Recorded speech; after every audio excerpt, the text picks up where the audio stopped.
வணக்கம். இன்றைக்கி நம்ம பார்க்க போகிற சமையல் ஒரு 5 நிமிஷத்தில் செய்யக்கூடிய ஒரு பூண்டு கார சாதம் எப்படி செய்யலாங்கிறத பார்க்கலாம். ரொம்ப ஈஸியாக இருக்கும். லஞ்ச் பாக்ஸ் கூட நீங்கள் இது மாதிரி செஞ்சுக்கலாம். பேச்சுலர்ஸாக இருக்கிறவங்க ஏதாவது லஞ்சுக்கு சாப்பிட்ணுன்னு நினச்சிங்கன்னா இது மாதிரி செஞ்சு சாப்பிட்லாம். சூப்பராக இருக்கும். வாங்க அதை எப்படி செய்யலாங்கிறத பார்க்கலாம்.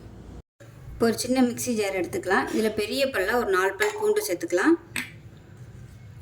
1 டீஸ்பூன் போல் கல்லுப்பு சேர்த்துக்கலாம். அதில் 1.5 டேபிள் ஸ்பூன் குழம்பு மிளகாத்தூள் சேர்த்துக்கோங்க. காரம் கம்மியாக இருந்துச்சுன்னா நீங்கள் எக்ஸ்ட்ரா மிளகாத்தூள் சேர்த்துக்கோங்க. இப்போ இது எல்லாத்தையும் நல்லா குறைன்னு அரைச்சிக்கலாம். தண்ணியெலாம் ஊற்றக்கூடாது.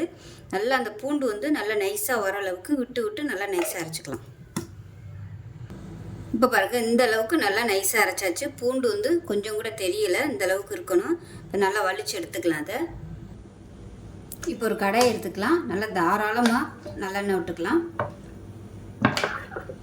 இப்போ எண்ணெய் நல்லா சூடானதும் கருவேப்பிலையில் மட்டும் சேர்த்துக்கலாம். சேர்த்துட்டு நம்ம மிக்சியில் அரைச்சி வச்சுருந்தோம் பார்த்திங்களா, அதை வலித்து கிண்ணத்தில் எடுத்து வச்சுக்கேன். அதையும் சேர்த்துக்கலாம். சேர்த்துட்டு இதை நல்லா அந்த எண்ணெயில் நல்லா பொரிய விடணும். அடுப்பு நல்லா குறைச்சே வச்சுக்கோங்க. கருக விட்டுறக்கூடாது. லேசாக அப்படி வதக்கி விட்டுட்டு கேஸ் அமர்த்திடலாம். அந்த சூட்லேயே சரியாயிடும்.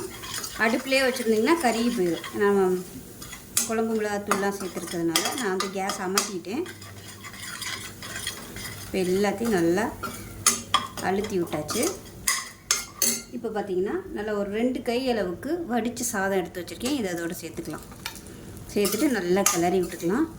இது மசாலா எவ்வளோ தாங்குதோ அதுக்கு தகுந்த மாதிரி சாதம் சேர்த்துக்கோங்க. டேஸ்ட் பண்ணி பார்த்துட்டு மசாலா அதிகம்தான் இருக்குது, அதனால் இன்னும் கொஞ்சம் சாதம் சேர்த்துக்கலாம்.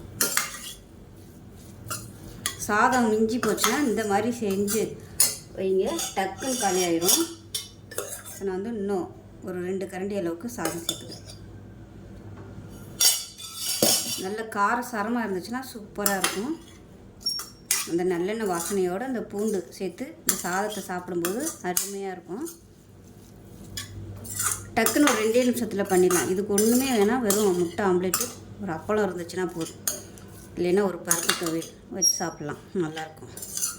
அவ்வளோதான், ஒரு அருமையான பூண்டு கார சாதம் ரெடி ஆயிடுச்சு. சூப்பராக இருக்கும் டேஸ்ட்டு. செஞ்சு பாருங்கள். செஞ்சு பார்த்துட்டு எப்படி வந்துச்சுங்கிறத சொல்லுங்கள்.